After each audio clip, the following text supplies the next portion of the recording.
Muy buenas tardes a todos, bienvenidos a la tarde de A24, bienvenidos a MMD, ya estamos arrancando con todo la tarde. Vamos a hablar en un ratito de cómo fue el show del presupuesto, cómo el gobierno y en particular Sergio Massa logró aprobar con 180 votos, una cantidad que excede largamente a los votos del oficialismo, el presupuesto 2023, que era una acción prioritaria en el acuerdo con el fondo.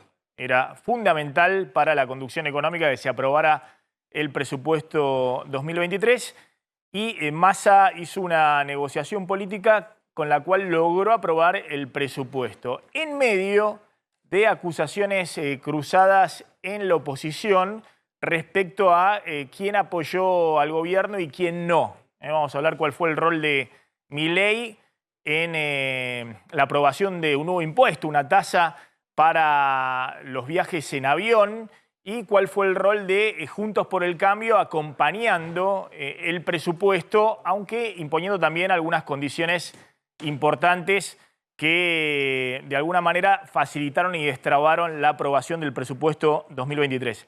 En un ratito también vamos a hablar de esta nueva advertencia de Cristina Fernández de Kirchner. Atención, que es la segunda vez que sale Cristina Fernández de Kirchner haciendo una advertencia respecto al tema económico. Antes había sido con el tema precios de los alimentos. Hoy, hace instantes, hace un ratito, Cristina poniendo dos tuits advirtiendo al gobierno por la autorización de aumento a las prepagas, el último aumento a las prepagas que Cristina dice que es francamente inaceptable.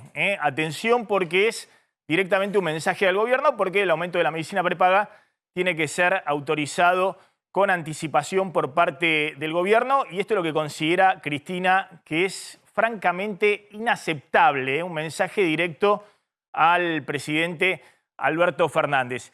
Y vamos a hablar de las dos Argentinas, las dos economías.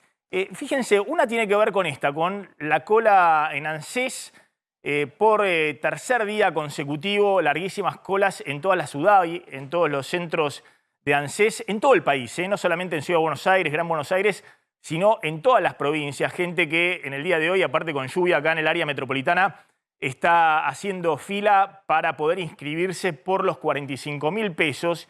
Y el otro contraste es la imagen que empezamos a ver en las últimas noches en el estadio de River. Repleto, lleno total para Coldplay en River, con entradas que valen en algunos casos 45.000 pesos, lo que vale el bono de ANSES por el otro lado.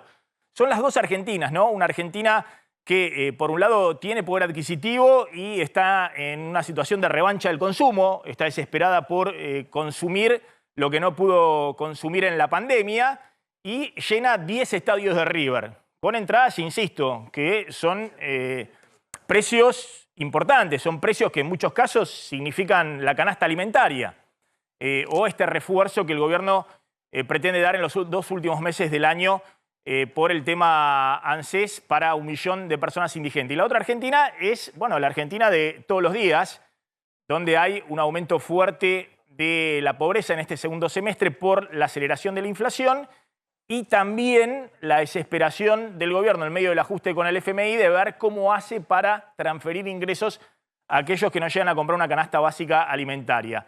Está nuestro colega, ahí Diego de Nicolás, en ANSES, y está hablando Alberto Fernández, que también estuvo hablando hace un ratito de las candidaturas. Fíjense lo que habla el presidente de la Nación, ¿no?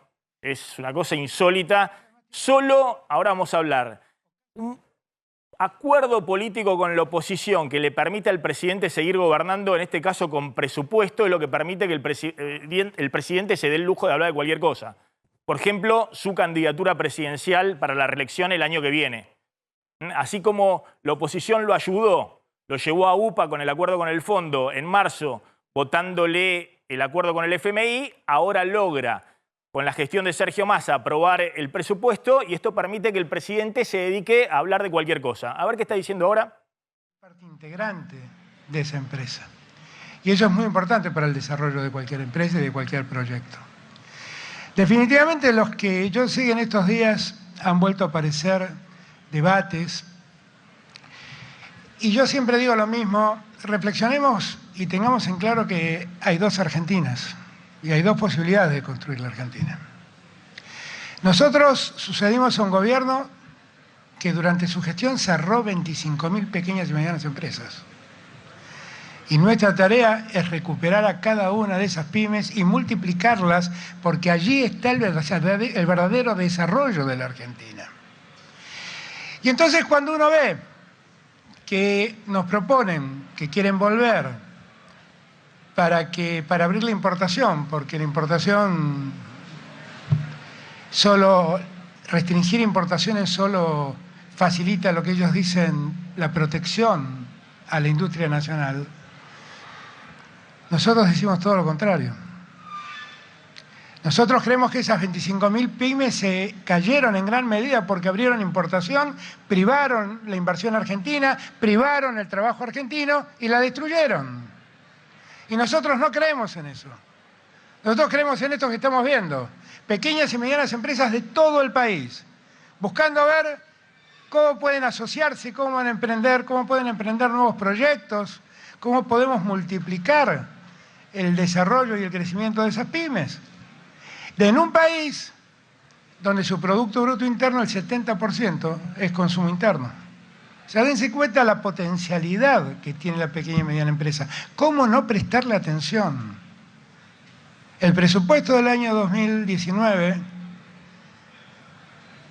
había dedicado a la pequeña y mediana empresa 3.000 millones de pesos. Este año estamos dedicándole 120.000 millones de pesos a la pequeña y mediana empresa. Ahora lo hacemos porque tenemos la convicción, la certeza de que ese es el camino que debemos emprender. Definitivamente. Y entonces, el pequeño empresario, el mediano empresario tiene que saber, como lo supo cuando vino la pandemia y fuimos en su socorro con el ATP, que el Estado va a estar acompañándolos todas las veces que sea necesario, porque lo que más necesitamos en Argentina es crear trabajo argentino y garantizar trabajo de calidad en la Argentina. En ese objetivo, en la búsqueda de ese objetivo, el Banco Nación y la banca pública es central. Central. No se puede prescindir de la banca pública si uno quiere lograr estos objetivos. Y el Banco Nación ha estado presente en la pandemia y está presente ahora apoyando muchísimo, crediticiamente, a la pequeña y mediana empresa. Muchísimo, muchísimo. Y ese rol que yo sé que Silvina comparte conmigo toda esta mirada, y tengo la inmensa tranquilidad de que sé que va a seguir este camino, no porque yo se lo indique, sino porque son sus convicciones. Yo entiendo que es el camino correcto y allí quiero agradecerle a cada empleado, a cada empleada, a cada trabajador, a cada funcionario, a cada funcionaria del Banco de la Nación Argentina. Porque sin el esfuerzo de todos ellos no sería fácil hacer lo que hacemos. Uno a veces pierde perspectiva desde la ciudad de Buenos Aires, pero cuando va a un pueblo del interior, los personajes más importantes son el intendente y el gerente del Banco Nación, porque es el que siempre está en socorro de toda la comunidad. Por lo tanto, mi gratitud a todo el esfuerzo de quienes trabajan y mis felicitaciones, porque por primera vez tenemos una gerenta general mujer, y eso es muy bueno. Me alegra mucho, María, me alegra mucho.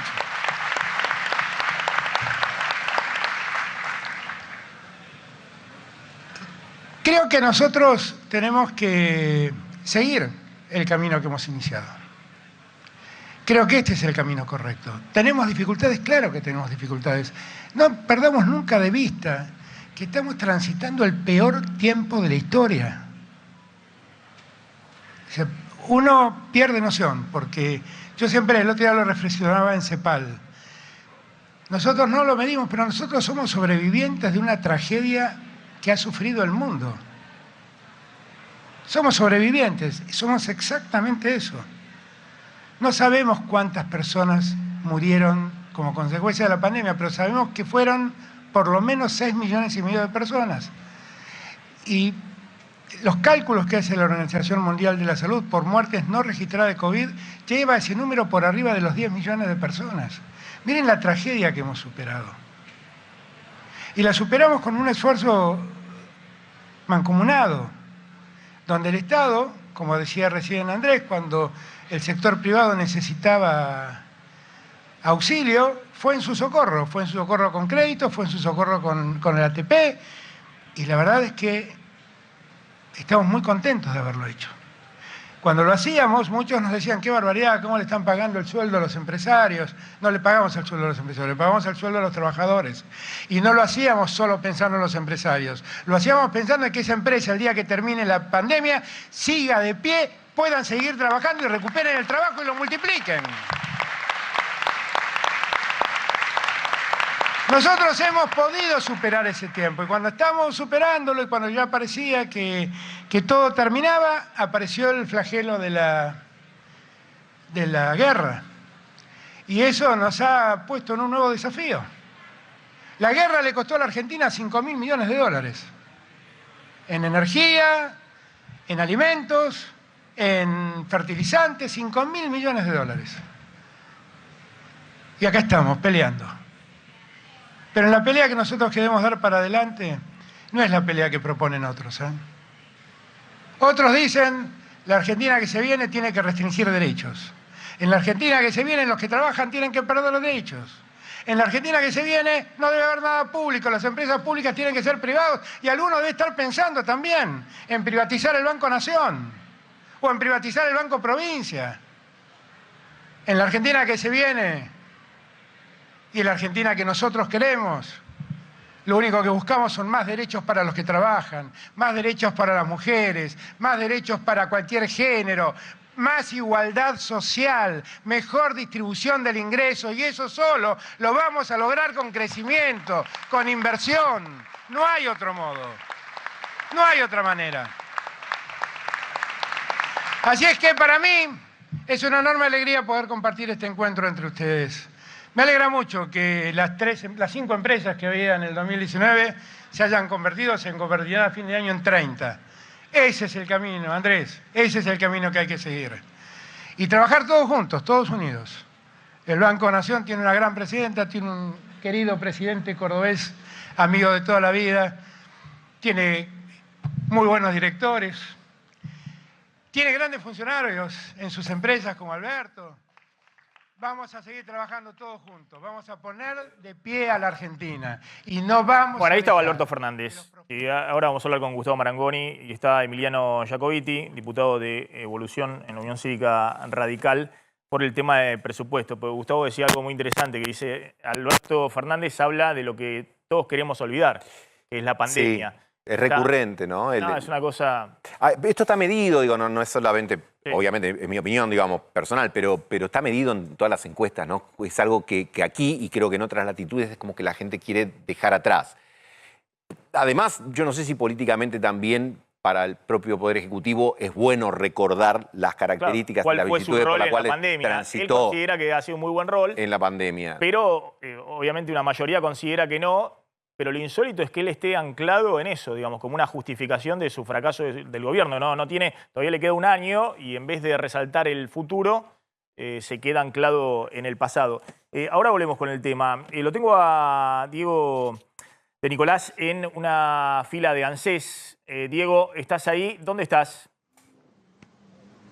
¿Cómo te va, Maxi? Buenas tardes. Estamos en Valvanera, en Avenida Jujuy al 900, uno de los centros de ANSES que se llama Uday, que ha congregado muchísima cantidad de gente durante estos 3 días. Desde el lunes en que se abrió la posibilidad de inscripción para este bono de 45.000 pesos, estuvo desbordado. No solamente en otras oficinas de ANSES también sucedió algo parecido. A esta hora, mira, te vamos a mostrar que hay una larga cola, pero ya no es la cola que se observaba lunes y martes. Y estuvimos recorriendo también otras oficinas de ANSES y allí ya se había logrado dar respuesta e inscripción a la gran mayoría de las personas que se acercaron espontáneamente. Todavía para inscribirse a ese bono queda el resto de esta semana, es decir, jueves, viernes. Bueno, tenemos un problemita técnico ahí en el móvil. Ahora volvemos, Diego. Gracias.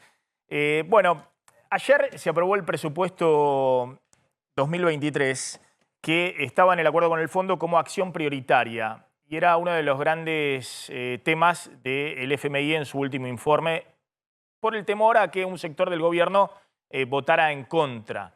Se decía ahí que seguía habiendo diferencias importantes dentro de la coalición de gobierno respecto a el acuerdo con el fondo y también al futuro económico, al rumbo de la economía. El ministro de Economía, Sergio Massa, logró anudar una negociación política que permitió una aprobación holgada del presupuesto. Miremos lo que sucedía ayer al momento de la votación.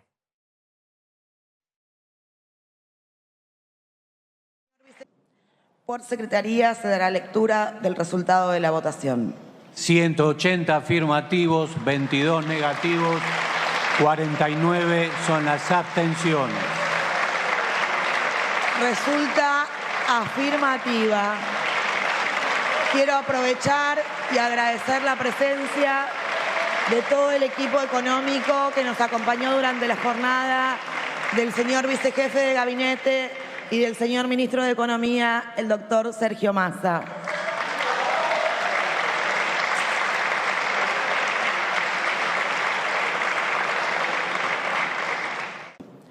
Por secretaría. Triunfo político para Massa, y más que un triunfo político, es una herramienta imprescindible de su gestión. Si no había acuerdo, se descalabraba todo el acuerdo con el fondo, así de sencillo.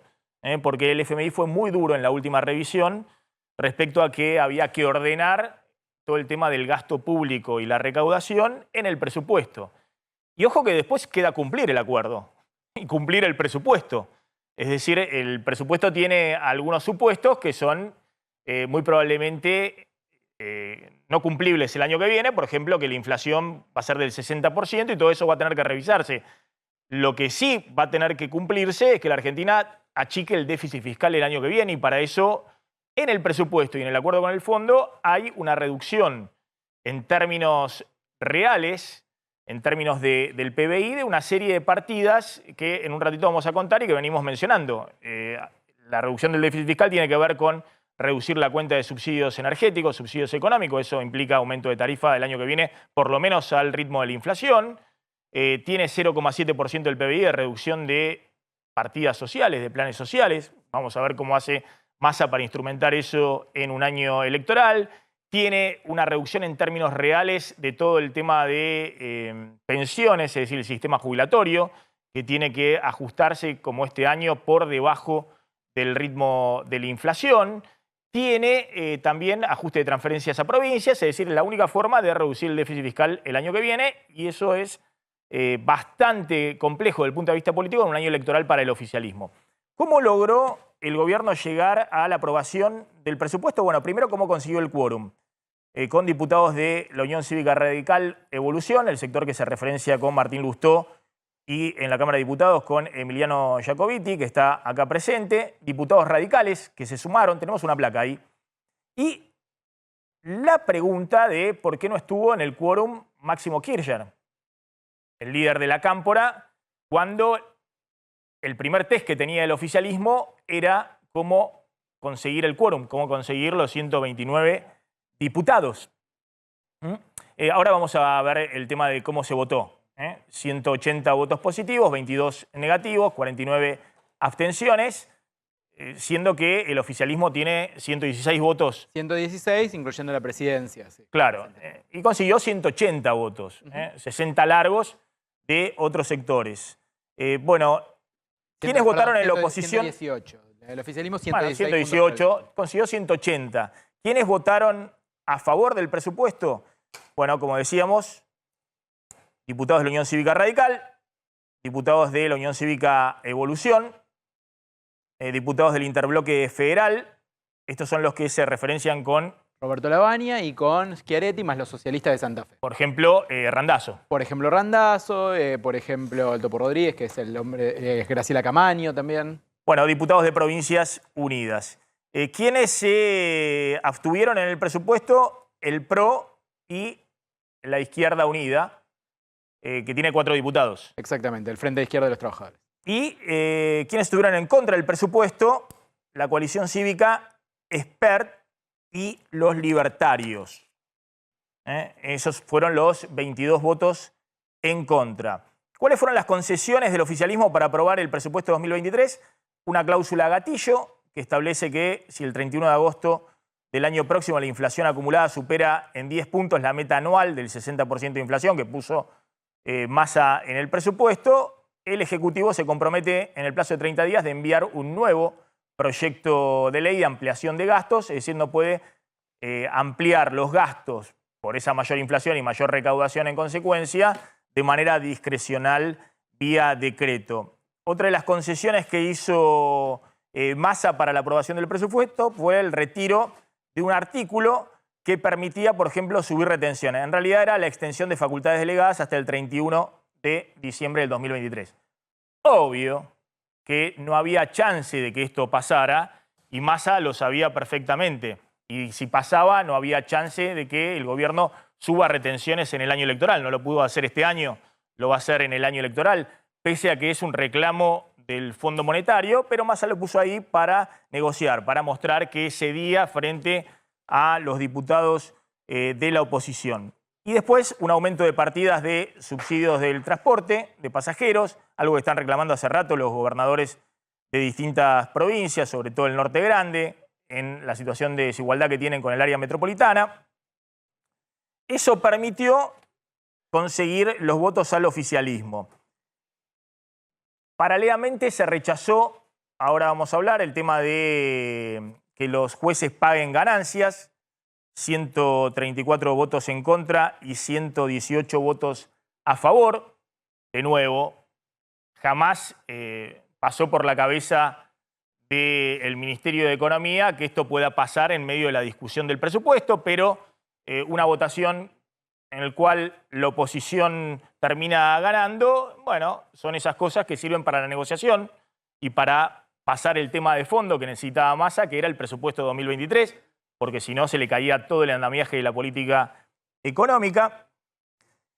Y atención, esta vino a ser la gran discusión dentro de la oposición. La creación de un nuevo impuesto, en realidad una tasa aeroportuaria, para financiar a la Policía de Seguridad Aeroportuaria, el artículo 121, que impone una nueva tasa, con todas las que hay encima, sobre los pasajes de avión, tanto en vuelos de cabotaje como al exterior. Y esto, fíjense cómo fue la votación. 122 a favor, 123 a favor, 122 en contra y 11 abstenciones. Y ahí Juntos por el Cambio apuntó a Milei, lo llaman la tasa Milei. Milei que se comprometió a bajar impuestos, a no subir ningún impuesto, con su ausencia y con la de su diputada Victoria Villarruel, permitió que aprobaran esto. Ese es el discurso de Juntos por el Cambio. Y hubo impugnaciones fuertes a Milei desde Juntos por el Cambio, diciendo que había sido funcional a Massa, que había un acuerdo tras bambalinas entre Milei y un sector del gobierno, y todos miraron obviamente al único que se dedicó a negociar el presupuesto, que fue el ministro de Economía, Sergio Massa. Fíjense cómo el diputado Juan Manuel López, de la coalición cívica, hizo notar la ausencia de Milei para que el oficialismo pueda crear un nuevo impuesto en la Argentina. No, Presidenta, yo hace 1 hora y media había solicitado que los diputados, ya son las 8 de la mañana, estamos desde las 2 de la tarde del día de ayer, pero había solicitado que los diputados de la oposición, no del bloque Juntos por el Cambio, pero que habían estado presentes en la votación en general del presupuesto, se habían vuelto. Si me puede informar por secretaría si el bloque del diputado Milei, que preside el diputado Milei, ha vuelto, pues yo no llego a ver al final. Y es muy frustrante, hemos perdido la votación de una tasa por un voto, eso es la creación de un tributo, es decir, un impuesto. Queremos saber si el diputado ha vuelto. Llámelo y pregúntele, la verdad que no tengo ni idea. Bueno, ahí está Juan Manuel López, que hacía junto con otros diputados, también lo hizo Marcela Campagnoli, también lo hizo la diputada, la radical Karina Banfi, todos remarcando con distintos tuits la ausencia de Milei y llamando esto un impuesto que consiguió el oficialismo, siendo funcional a Massa, con la ausencia de, en realidad, tres diputados libertarios, los Milei, Victoria Villarruel, y también Carolina Píparo, que es la compañera de bancada de José Luis Espert, que estaba y votó en contra. No, tampoco. También, ¿Tampoco estaba Espert? Tampoco, no, Espert sí, no estaba Carolina Píparo. No, pero por eso sí, digo. Sí, Espert votó en contra. Por eso, Carolina Píparo fue otra de las ausentes, por eso lo que decía, son 3 libertarios que estuvieron ausentes y que podrían haber dado vuelta a esta situación. Carolina Píparo, que hoy está más cerca de Milei que de Espert. Bueno, ahí está planteada la cuestión. Ya vamos a hablar con Emiliano Jacobiti, que hubo Después atrás. Te voy a contar qué dice Milei, ¿no? ¿Cuál es el argumento que hubo atrás de todo esto? Y si están haciendo todos un show, digamos, en la política, donde todos dejan en evidencia los acuerdos de otros, ¿no? O si es simplemente casualidad que Milei se fue justo porque no se dio cuenta, tiene esa tamaña ingenuidad y terminó siendo funcional a algo que quería el oficialismo, que era aprobar, además del presupuesto que ya se había votado, el presupuesto en general, con los 180 votos a favor y los 22 en contra. Bueno, cada vez que se fue a votar artículos en particular, obviamente detrás de eso hay miles de millones de pesos o cientos de millones de pesos, y obviamente llama la atención que justo cuando se votan impuestos o cuando se votan cuestiones particulares, en este caso los diputados que plantean como compromiso que no se suban impuestos en la Argentina terminan siendo funcionales al oficialismo. Está en comunicación, más allá de que ese impuesto pueda tener racionalidad o no. Si vos dijiste estoy en contra de que se creen impuestos, en la democracia tenés que jugar en el sistema institucional para frenar esa suba de impuestos que obviamente el oficialismo, desesperado por absorber recursos de donde sea, quiere impulsar.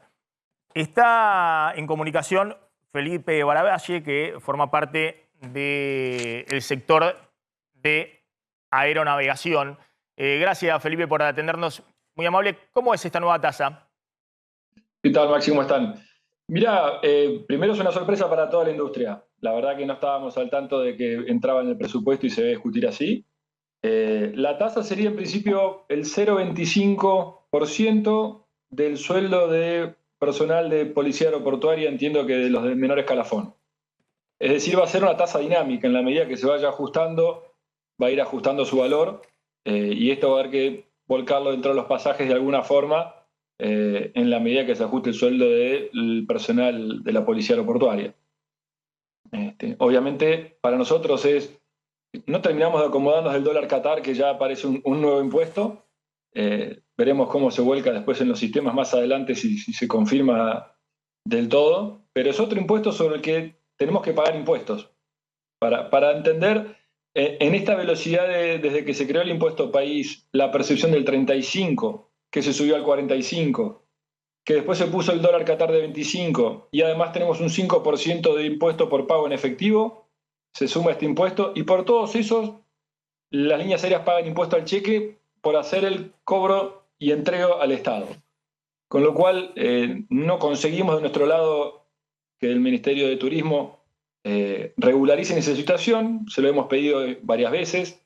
La AFIP lo único que nos pide es una carta de algún ministerio justamente que pida regularizar eso, tal cual como se hace hoy con el famoso DNT, que es otro 7% que se cobra sobre los pasajes o las tarifas aéreas.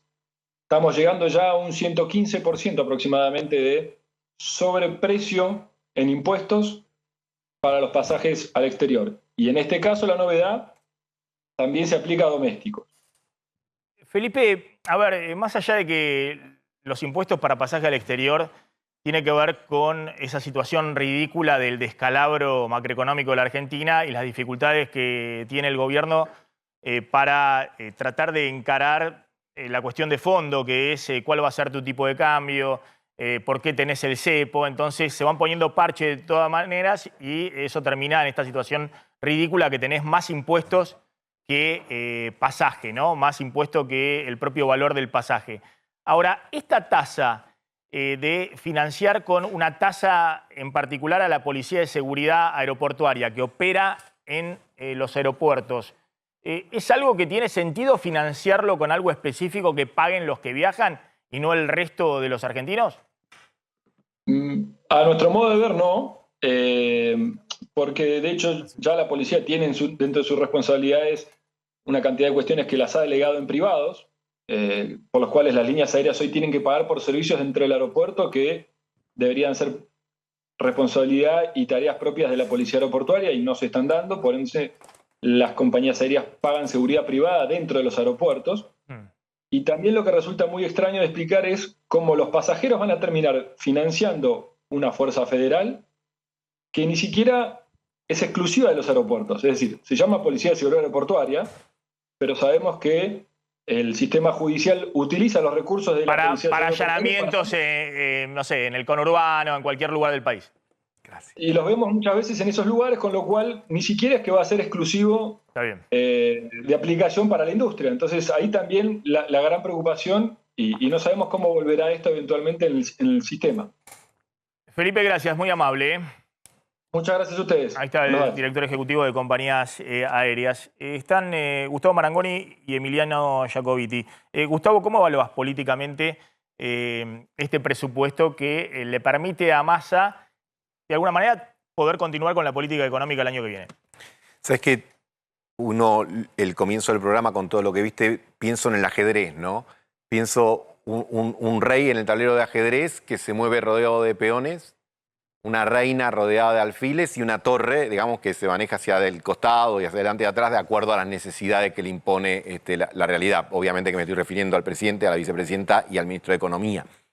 Creo que el acto que vos reflejabas al comienzo del programa o la propia vice que sale a impugnar puntualmente cuestiones del gobierno, digamos, ¿no? Con cierta, digamos, ajenidad por el destino de todo eso, es como un tablero de ajedrez muy, muy particular. Obviamente que creo que en esta condición el ministro de Economía se maneja con más libertad. En parte porque el recambio de ministros creo que lo favorece en algún aspecto. Si vos te tenés que sentar con un ministro que tiene poder territorial detrás, un armado importante, a lo mejor te cuesta más cortarle una parte del presupuesto o obligarlo a subejecutar. En la medida de que los ministros o las ministras, sin demérito de ellos, digo, pero carezcan de esas espaldas, el ministro de Economía se maneja de otra manera. Lo veo como cada cual atendiendo su juego, ¿no? Hoy el gobierno recae en el ministro de Economía, buena medida, que se maneja, insisto, con mucha libertad por todo el tablero. El presidente tiene su diagrama paralelo y a lo mejor planteando escenarios electorales, y la vicepresidenta, por ejemplo, en el día de hoy planteando una diferencia más respecto a un tema puntual. Ahora vamos a hablar del tema prepagas y cómo salió a cruzar el gobierno con el tema prepagas. Maxi, te hago una postilla. Fue muy extraño hablar ayer con toda la gente de la Casa Rosada, que habitualmente es la que cumple las funciones de negociar con la oposición este tipo de leyes. Estaban todos en silencio. Alberto decía, no, lo está mirando por la tele. El único que estaba ahí presente era Sergio Massa, que estaba con todo su gabinete en el Salón de Honor, tomando mate, tomando café y recibiendo dirigentes opositores. Era fuerte esa imagen de cómo el resto del gobierno se abrió de la discusión del presupuesto. A ver, es evidente que un gobierno tiene que gestionar y que este ministro de Economía, a diferencia de Alberto Fernández con Guzmán y Máximo Kirchner, está gestionando. Es decir, el contraste es el año pasado, cuando el gobierno se queda sin presupuesto después de una discusión en la cual Máximo Kirchner sorprende hablando de cualquier cosa, de las banderas, de las cosas que las responsabilidades de la oposición y demás, sin apoyar la propia política económica del ministro Guzmán, y le da pie a la oposición para que le haga caer el presupuesto. Eso generó parte de también el desorden económico de este año, donde estuvieron medio año peleándose Cristina con Alberto Fernández y con el ministro de Economía, Martín Guzmán. Obviamente, parte de la gestión es tener un ministro de Economía que ordene el rumbo de la política económica, el acuerdo con el fondo, y que se apruebe como se aprobó el presupuesto. Ahora, visto desde la oposición, y le pregunta a Emiliano Jacobiti, empezó el pase de facturas. Por ejemplo, así como le están pasando a Milei, diciendo que con su abstención, o con su ausencia, mejor dicho, se pudo aprobar un nuevo impuesto en la Argentina, Milei dice, bueno, son juntos por el cargo, porque en realidad vean por qué consiguieron los 180 votos y el quórum para aprobar el presupuesto, y eso se consiguió con una parte muy importante de Juntos por el Cambio. Sí, claro, porque nosotros tenemos la obligación de ir a trabajar, y los que nos juzgan a nosotros son los ciudadanos. Digo, a ver, hay que dejar en claro algunas cosas. El presupuesto es una hoja de ruta que tiene el gobierno, ¿sí? Si la oposición no aprueba el presupuesto, no es que el gobierno, como en otros países, se apaga y solamente puede tener gastos ultra esenciales.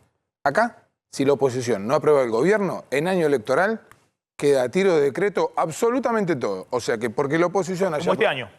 Sí, como este año, pero con una gran diferencia. Vos fíjate cuáles son los logros de la oposición ahora, ¿sí? Que era lo que por lo menos yo entendía que esperaba la sociedad de nosotros. Nosotros, lo primero, logramos cero discrecionalidad. En un momento inflacionario casi siempre se subestiman los ingresos para generar una caja de libre disponibilidad. Nosotros pusimos como requisito, como no estábamos de acuerdo con la meta inflacionaria, poner una cláusula que la diferencia entre los ingresos presupuestados y los reales tenga que volver al Congreso. Por lo tanto, la discrecionalidad Es decir, en agosto del año que viene, si hay una diferencia en la inflación proyectada, tienen que volver al Congreso a discutir cómo van a gastar. Punto número 1, la discrecionalidad pasó a 0. Segundo, lo más importante que logró la oposición, que vos no lo dijiste recién, fue lo que tiene que ver con políticas educativas. En un momento de ajuste, el oficialismo tuvo que ocuparse de resaltar que no iba a haber ajustes en educación.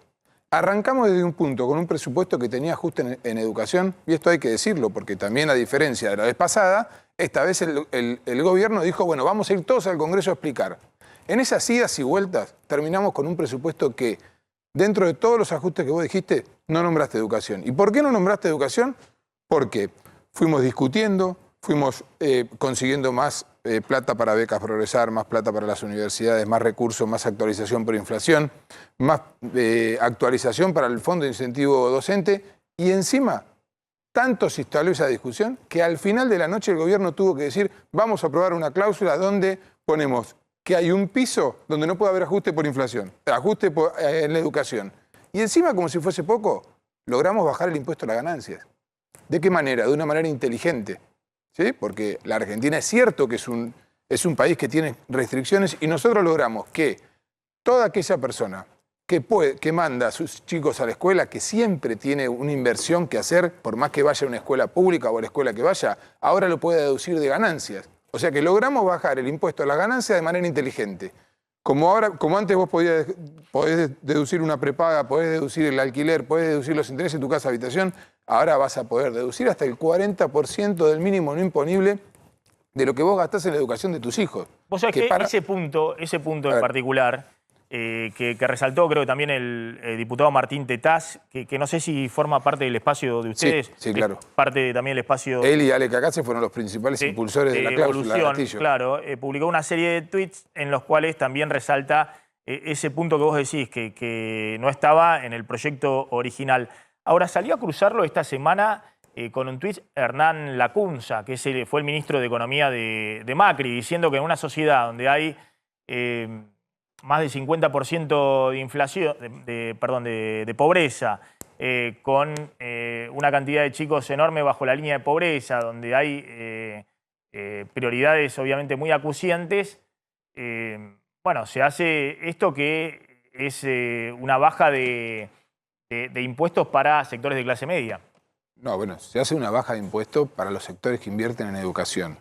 Pero creo que en el fondo lo que pasó ahí hubo que varios diputados tomaron una mala interpretación. Esta deducción no es que si vos vas a un colegio donde tu cuota... No es que te deducen el 40% de la cuota. No. Nosotros armamos una canasta básica, que esa canasta básica la tienen que utilizar todos, ¿sí? O para un profesor particular para no repetir, o para un curso de idioma, ¿sí? O para los útiles escolares. Esa canasta la tienen que utilizar toda. Por supuesto que si alguien va a un colegio donde la cuota es muy cara, no va a poder deducir el 40%. Yo creo que lo que ahí hubo fue una desinformación y que muchos diputados hablaron en base a eso. De hecho, en el recinto lo comentamos y tenían otra opinión. Por eso lo terminaron votando. Si vos te fijás, lo terminaron votando esta deducción. Y que es muy importante, no solamente por el monto en sí de la deducción, sino porque cambia la estructura del impuesto a la ganancia en la Argentina y ahora la educación se empieza a ver por primera vez en la historia como una inversión y no como un gasto. Ahora, espera un segundito, Jacobite, aquí estoy viendo el tuit de Lacunza, del ex ministro de Economía de Macri, que es uno, además de los economistas, que está armando los equipos de Horacio Rodríguez Larreta a nivel nación. Paga ganancias el 10% de la población con mayores ingresos. 51% de los chicos es pobre. Y cita esta noticia de se podrá descontar de ganancia el 40% de las cuotas de los colegios privados. Bueno, pero que lo que citó no tiene nada que ver con lo que se votó. Ese es el problema. No se puede usar el 40% de las cuotas de los colegios privados. ¿Esto es para qué? El que va a una escuela pública, por ejemplo, y tiene que pagar, tiene que renovar la computadora, tiene que pagar la conectividad, tiene que pagar una clase de apoyo. Descontarlo de ganancias. ¿Cuánto calculan que es por mes lo que se puede descontar adicional? Y va a depender de cuánto se ajuste el mínimo no imponible. Por supuesto, el problema que tiene el impuesto a las ganancias es que suelen no ajustarse por inflación esos ítems. ¿Sí? Teóricamente, el impuesto a la ganancia no tendría que tener ninguna deducción, porque entre el mínimo no imponible y las asignaciones por hijo, vos tendrías que tener todos los gastos e inversiones necesarias para poder tener salud, tener educación, tener justicia, tener seguridad de calidad. Bueno, eso no pasa. Es decir, el planteo que están haciendo ustedes es, le dimos los votos al gobierno porque el gobierno cedió. Y se dio en una serie de cuestiones que nos interesaba a nosotros llevar adelante. No. Nosotros teníamos una obligación. La sociedad nos puso en ese lugar para controlar al gobierno sin obstruirlo. Nosotros lo que hicimos fue, lo más importante de todo es que después de este presupuesto no se va a poder seguir manejando con discrecionalidad en un año electoral. ¿Cómo explicás el gobierno? Que un diputado opositor de Evolución, vos o Tetaz o algún otro radical dan quórum al oficialismo y Máximo Kirchner no le da quórum para...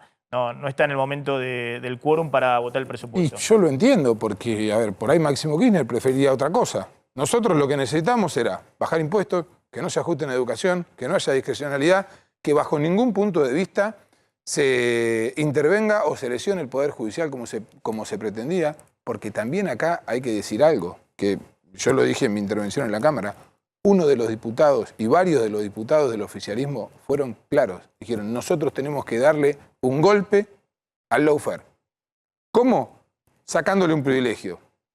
En la Argentina, durante 12 años el kirchnerismo gobernó, nunca jamás se metió con los privilegios con mayoría en las cámaras. Si hay algunos jueces que hoy pagan impuestos a las ganancias, es por el gobierno de Juntos por el Cambio. Lo que nosotros propusimos es, tenemos detectado 130 privilegios. Sentémonos, discutámoslos todos, inclusive los del Poder Judicial y lo de cada uno de los sectores. Es decir, las exenciones del impuesto a las ganancias, por supuesto, pero por fuera de este presupuesto. Ahora vamos a hablar de ese tema. No, pero y con otra intención, porque nosotros no estamos diciendo, le saco un privilegio al que falla en contra de lo que yo digo. Nosotros decimos, vamos a sacarle un privilegio a todos, al sector judicial, a los sectores del Estado que se fijan su propia cuota desde donde descuentan. Ahora vamos a hablar un poquito de eso. Yo creo ahí, yo lo vengo diciendo, pero hace como, no sé, un mes desde que se presentó el presupuesto, que el oficialismo está en tal situación de debilidad y tal necesidad de encauzar las cuentas públicas y el acuerdo con el fondo para que no se desbande todo, que lo que propuso Massa, que es discutir las exenciones del impuesto a las ganancias, es algo muy interesante para alguien que aspira a ser gobierno después del 2023. Porque entre la debilidad de este oficialismo, del peronismo y la necesidad del próximo gobierno, pueden encontrar un punto de acuerdo. Hay exenciones, como el régimen de Tierra del Fuego, que el radicalismo salió a cruzar fuertemente, o el tema del impuesto a las ganancias para los jueces, o las exenciones o alícuotas reducidas para obras sociales o para distintos sectores económicos y corporativos. Claudio está acá y lo debe saber. Sí. Los bancos públicos o las empresas públicas que tienen condiciones laborales distintas de las que tienen las empresas con las que compiten. Los empleados de los bancos públicos. El banco, aparte del sueldo, le paga el impuesto a las ganancias. Hay un montón de organismos que deciden sobre qué parte de su sueldo se paga el impuesto a las ganancias. ¿Ustedes están dispuestos a eso a discutirlo? Todos, el 100%. Eso es muy interesante, porque insisto, es algo que si alguien quiere mínimamente encauzar la situación económica a futuro, estas cosas se tienen que discutir.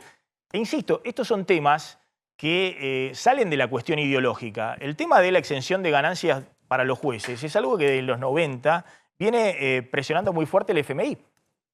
El FMI desde los 90 que estamos discutiendo este tema, porque obviamente el FMI lo único que le interesa, más allá de cualquier cuestión de equidad y demás, pero hay algo que hay que dejar en claro. Recaudar más. Hay algo que hay que dejar claro. Durante 12 años del kirchnerismo, con mayoría en las cámaras, Nunca se tocó Nunca un se- solo bueno, privilegio. hablamos de Ahora, ese tema. en 4 años de Juntos por el Cambio, con minoría en la Cámara, la gran mayoría de los jueces pagan el impuesto a la ganancia.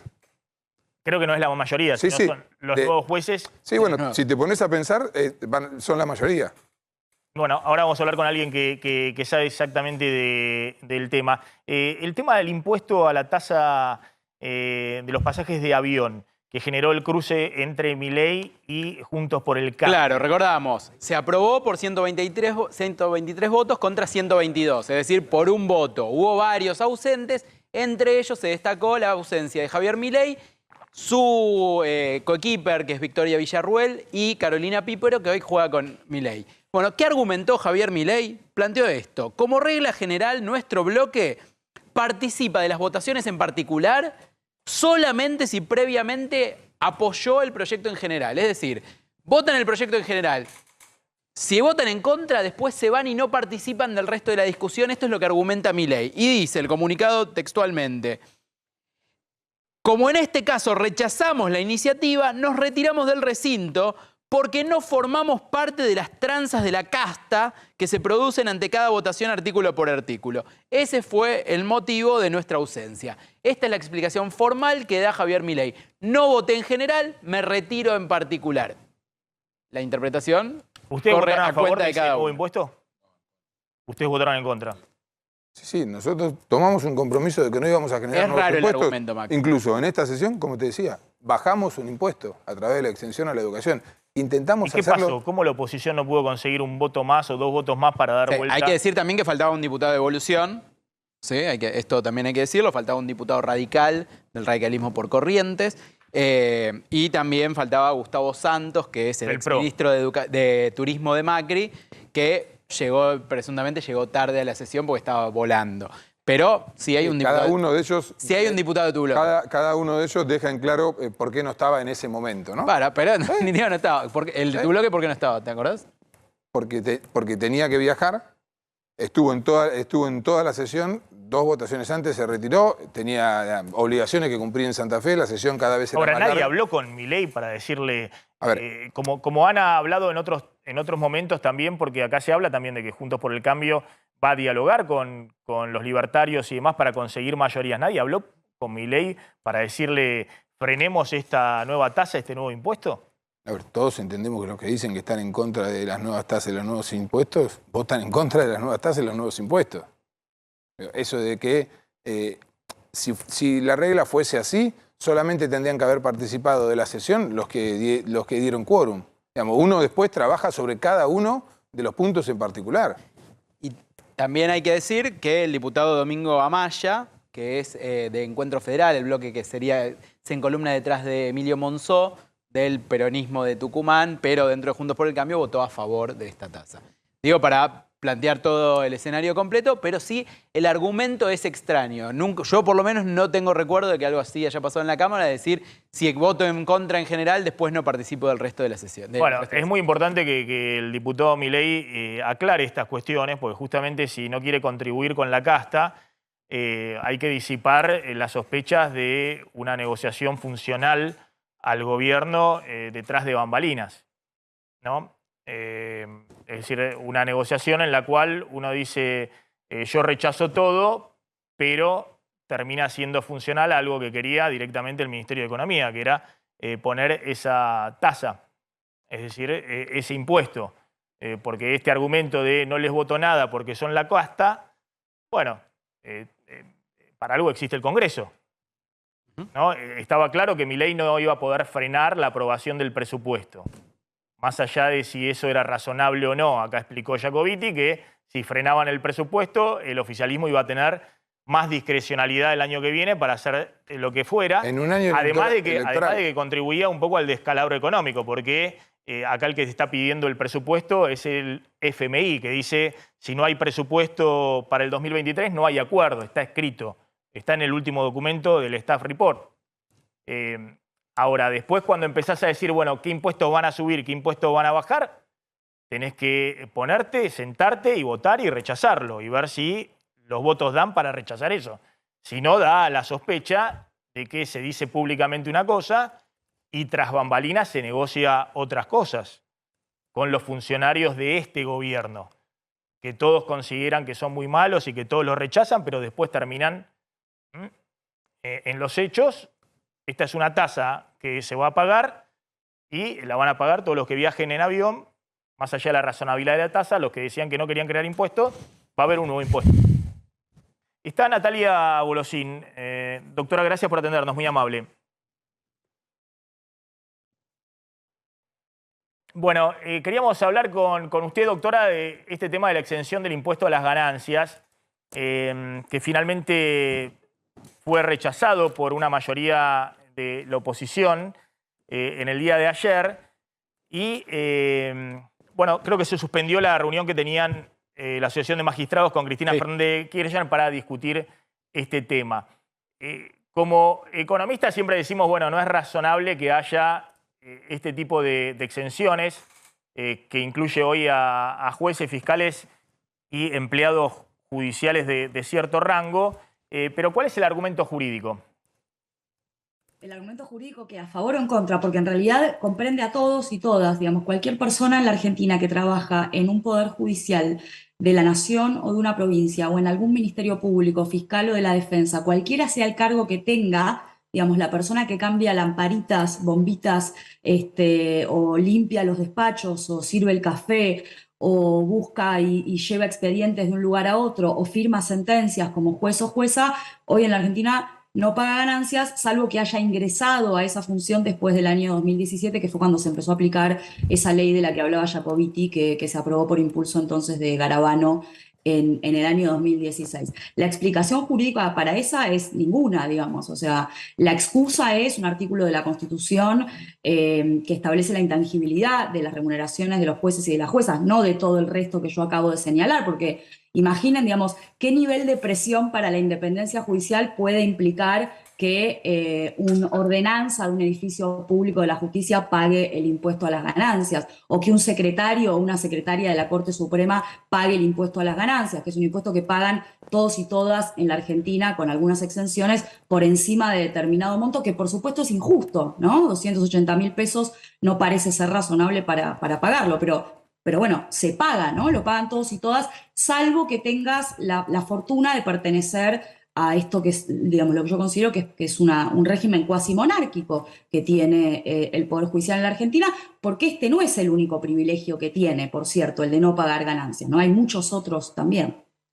Ahora, doctora, yo contaba que esto se discutía ya desde los 90. Yo contaba que hice el primer año de la Facultad de Ciencia Económica con el doctor Sanguinetti, Derecho Constitucional, y se discutía este tema porque en Estados Unidos creo que se discutió desde la década de los 70, ¿no? Y parte de la Constitución, ahí no me meto en terreno que no conozco, pero tengo entendido que se inspiró, entre comillas, en la Constitución norteamericana. ¿Cómo es el caso en Estados Unidos?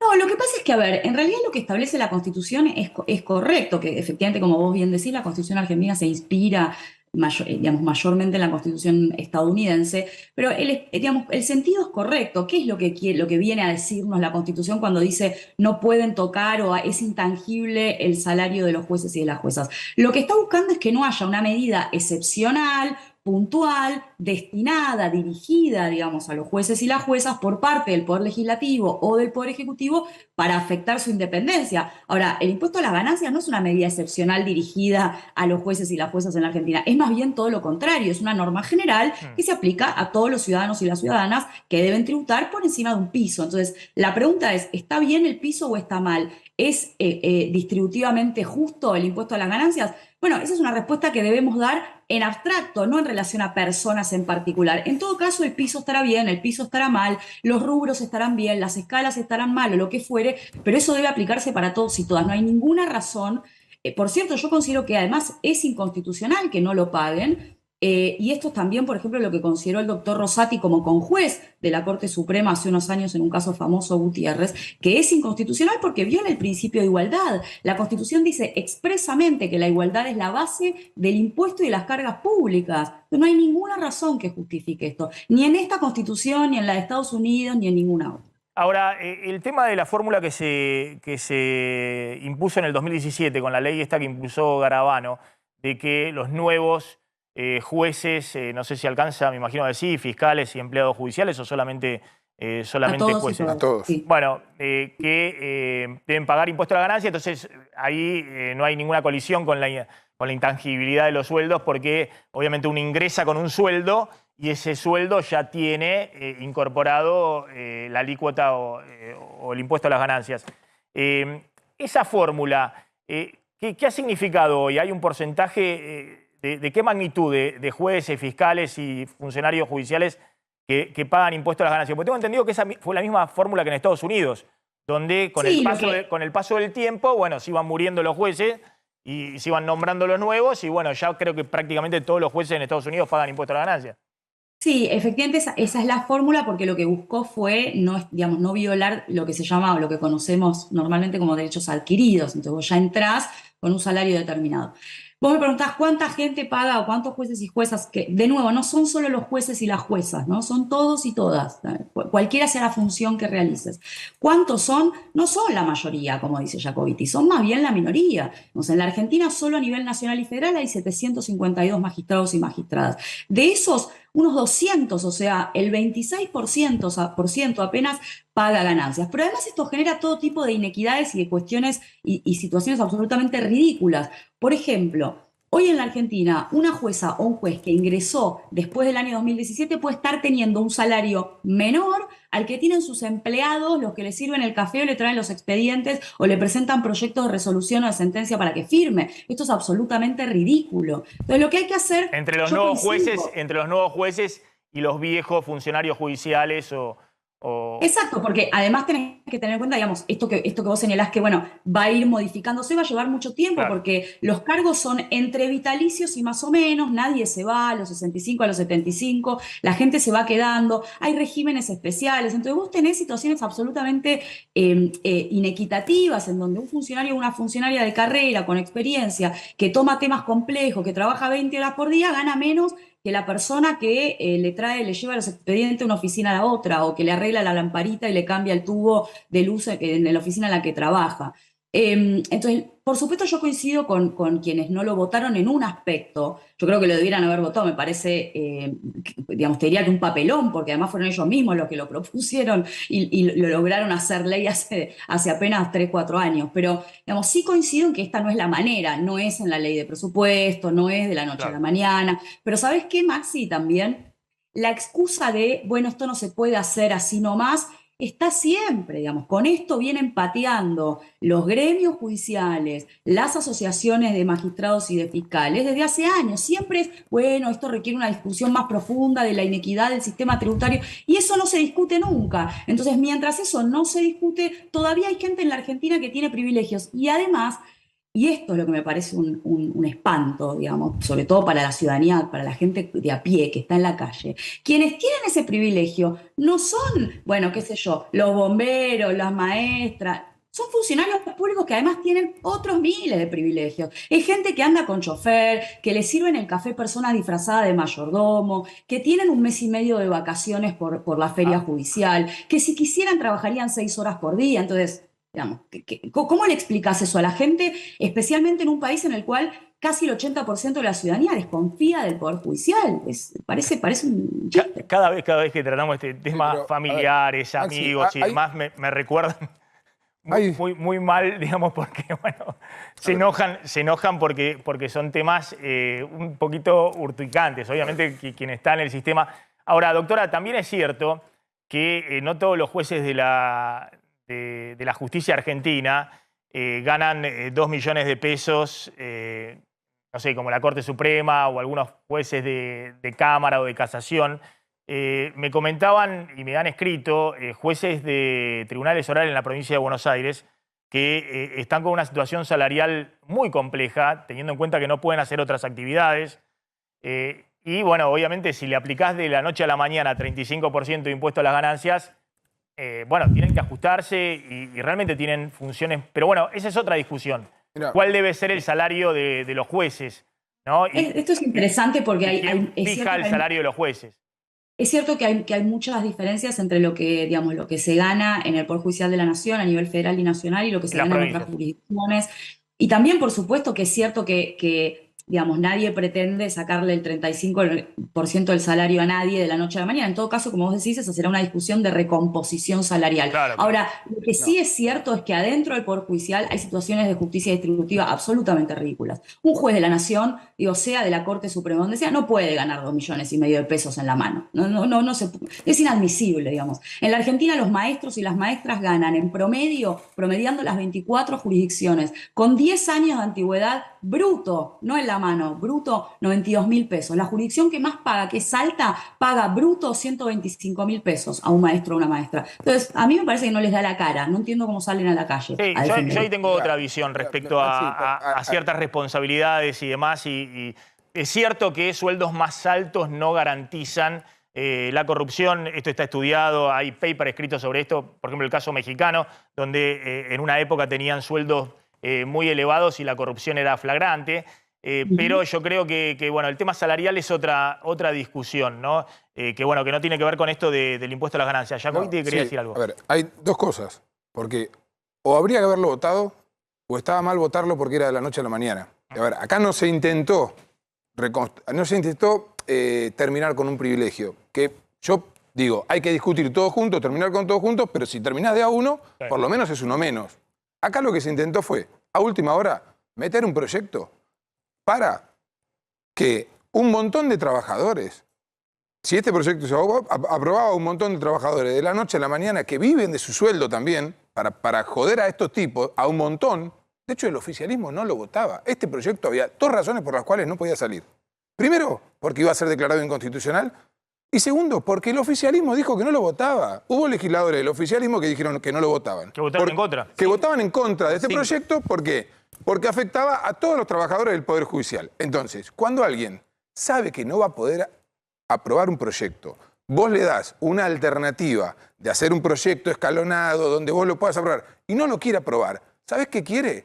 Quiere poner sobre la superficie un tema para seguir deslegitimando el Poder Judicial, que por muchas razones ciertas está deslegitimado, para deslegitimar los futuros o los próximos fallos del Poder Judicial. Digo, eso es lo que está pasando acá. A mí acá. me parece que no tiene nada que ver una cosa con la otra, Jacobiti. Bueno, yo creo que sí. Yo creo que digamos, yo creo que el lawfare no existe, creo que fui una de las primeras. Bueno, está bien, los diputados del oficialismo argumentaron diciendo, tenemos que darle un golpe al lawfare. Yo no estoy inventando, yo estoy diciendo lo que escuché ayer en la Cámara de cuál era el objetivo del oficialismo. Bueno, pero a ver, digamos, la ultraintención que alguien pueda tener para aprobar un proyecto, si el proyecto es bueno, digamos, es absolutamente irrelevante. Está bien, pero vos acabás de decir que gane 2,5 millones de pesos de bolsillo. Vos acabás de decir y no pague ganancias. Pero vos acabás de decir, está bien, pero yo creo que está mal. ¿Sí? Yo creo que un juez no tiene por qué, que tiene dedicación exclusiva, no tiene por qué ganar más que un cirujano que tiene dedicación exclusiva en un hospital público. ¿Sí? Vos acabás de decir que el proyecto, como se planteó ayer, estaba mal, porque era de la noche a la mañana. O sea que lo hubiese votado en contra. Yo lo hubiera votado a favor, pero por supuesto. Bueno, entonces para vos no estaba mal. Otra discusión. Bueno, pero entonces no estaba mal. Bueno, pero entonces no estaba mal, estaba bien. Vos lo hubiese votado a favor, para vos hubiese estado bien que de la noche a la mañana, de un día para el otro, sin discutirlo, a todos los empleados, esos que vos decís, el que cambia la lamparita, esto, pierdan el 35% de su sueldo. Jacobiti, el que cambia la lamparita gana 700 lucas por mes, digamos. Está bien, bueno, la gente cree que los trabajadores y las trabajadoras para mí está mal. Gente que gana 200 lucas por mes, no ganan arriba de 5 gambas todos. Entonces, ¿de qué estamos hablando? Yo te estoy diciendo lo que vos decías recién, que para vos estaba mal porque se hacía de la noche a la mañana. Lo dijiste vos, no lo dije yo. Yo coincido con eso. ¿Sí? Que preferiría otra manera, sí, preferiría otro modo, pero por supuesto. Claro.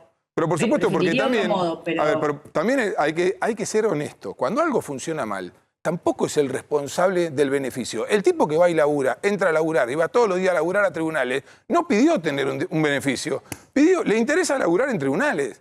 ¿Sí? Nosotros tenemos la obligación de legislar para que no existan... Y hay un montón de... A ver, para que no existan beneficios. Ahora, y yo di ejemplo, digo, mira, Cámara de Diputados, Cámara de Senadores, los bancos, Auditoría General de la Nación, fijan sobre qué parte del salario pagan impuestos. ¿Por qué? ¿Cuál es la diferencia con los jueces? De privilegio. Y encima, pero es muy interesante esto que se abra esa discusión. Y encima sí hay algo que hay que decir, que los jueces, que por supuesto tendrían que tener un sueldo, como dije, como el de un director del hospital, porque yo no creo que... Para mí es muy importante un juez, pero lamentablemente la Argentina es la Argentina. Para mí es más importante un cirujano que te abre y te cierra que un juez, ¿sí? Ahora, es cierto que para mí no hace falta que los jueces no puedan realizar ningún otro tipo de actividad económica. En todo caso, le bloquea la matrícula, que su actividad no tenga que ver con eso, pero explícame por qué para el Estado es un beneficio que un juez con sus ahorros no pueda tener un taxi. No, lo que es insólito... ¿Sí? Explícamelo. ¿Por qué? En el caso de los diputados pueden tener otras actividades. Todas. Todas las actividades. Bueno, eso es lo insólito, digamos, ¿no? Pero que, en realidad, que los sueldos de los diputados está pudiendo hacer otras actividades. En realidad está muy bien que los jueces y las juezas no puedan hacer otras actividades. No, de no, hecho, claro, está eso sí. muy mal. De hecho, está muy mal que todavía se les habilite realizar actividades académicas. Esta es una discusión que en la Academia Jurídica estamos dando hace más de una década, digamos, que defendemos la idea de que los jueces, que los jueces y las juezas den clases en las universidades está mal. Bueno, yo te hago una pregunta. Bueno, para mí no está mal que un juez con sus ahorros decida poner una pizzería, que un juez con sus ahorros decida juntarse con otro amigo y poner otra actividad. ¿Para qué? Para no solamente tener que vivir de su actividad, porque por ahí, en la Argentina, algunas actividades que son por vocación no terminan garantizándote poder vivir como vos querés vivir en la Argentina. Ahora, yo creo que la Argentina no está en condiciones de tomar este tipo de determinaciones. Seguramente lo ideal sería eso. Ahora, ¿cuál es el perjuicio que genera que un juez tenga otra actividad económica o un fiscal o alguien que trabaja en el Poder Judicial tenga otra actividad económica si no tiene que ver con su matrícula? ¿En qué perjudica su actividad? Que un juez con sus ahorros decida construir una casa y después venderla. Decida, ¿en qué perjudica? Yo creo que los expone a todo tipo de conflictos de interés, igual que los expone hoy en día a dar clases en las universidades y tener de alumnos y alumnas a personas que luego litigan en sus estrados. Pero más allá de eso, me llama mucho la atención cómo pasamos de intentar quitarles un privilegio a los jueces a que vos convirtieras esto en darles otro beneficio. Porque yo tengo que pensar cómo hago también para financiar el Estado. ¿Por qué? Porque cuando uno decide... Si los jueces de la Corte van a seguir ganando 2,5 millones de pesos por mes, va a ser difícil, la plata no va a aparecer. A ver, los jueces de la Corte ganan eso porque acá hubo, durante 12 años, una fuerza política que tuvo el poder para tomar estas definiciones y no las tomó. A ver, yo lo que digo es... Bueno, entonces, ¿hay responsables de los beneficios? Sí. A ver, los que tienen el poder para cambiar no lo hacen. Tengo que seguir con otros temas. Dejamos acá, la doctora Bolosín, le agradecemos que nos atienda. Es doctora en Derecho en la Universidad de Yale, tengo entendido, unas universidades de Estados Unidos más prestigiosas. Gracias, Natalia, por atendernos. Gracias a ustedes. Muy amable, siempre es muy interesante escucharla. Quiero, con Gustavo Marangoni, ver esto que acaba de decir el presidente Alberto Fernández. Parece que estuvieron todos de gira esta semana. Máximo Kirchner, Kicillof y Alberto Fernández por el destape. Y Alberto Fernández esta mañana decía esto. Entonces, yo siento que cuando alguien dice tan simplemente vamos a terminar con todo eso, ¿a qué Argentina nos quiere volver? ¿A qué Argentina nos quiere volver? Y entonces es allí donde yo trato de llamar la atención de todos nuestros compañeros. Porque ese es el riesgo y ese es nuestro enemigo. El enemigo no está entre nosotros. Nosotros podemos tener una diferencia mayor, menor en un tema circunstancial. El enemigo es ese. El problema es que cuando nosotros nos dividimos, permitimos que gane Macri. Y nosotros no podemos hacer eso. Alberto Fernández dice lo que todos entendieron que es necesario en la carrera electoral, no dividirse. ¿Y por qué lo dice ahora? Porque teme efectivamente una fractura rumbo al 2023, sigue peleando el tema de su candidatura. ¿Qué está haciendo el presidente todo el tiempo refiriendo a las candidaturas de 2023? Hoy mismo comentábamos hace un rato diferencias respecto del tratamiento del presupuesto, diferencias respecto a las prepagas, diferencias respecto a la política exterior. Entonces, cuando vos diseñás un artefacto, lo lógico es que el artefacto cumpla con su función. Este celular tiene que cumplir con la función de permitirme conectar a todas las cosas que se supone que hace. O sea, estéticamente está bien, es agradable a la vista, pero no permite eso, nada. Entonces, yo creo que va a ser muy interesante ver el 2023, tanto para el oficialismo actual como para la oposición, ver si la construcción de herramientas electorales, además de ganar elecciones, sirve para gobernar. Está visto que en este caso específico, frente a todos, no. pero no porque uno sea un detective y que ha descubierto el agujero del mate, porque hace 3 años que estamos frente a discusiones que son no subalternas, son fundamentales. Vos señalaste que vivimos este año el tema del acuerdo con el Fondo Monetario Internacional, etc. Ahora yo digo, si en el tema del acuerdo con el Fondo Monetario Internacional, si en materia tributaria, si en materia de política exterior, vos tenés, digamos, diferencias importantes y después decís, no, pero la unidad hay que conservarla. Entonces la pregunta... No voy a hacer una sugerencia ni tampoco un halago, pero digo, me parece que también hay alguien de este lado que está necesitando que escribir un para qué. Digamos, un libro que qué bueno, ¿para qué?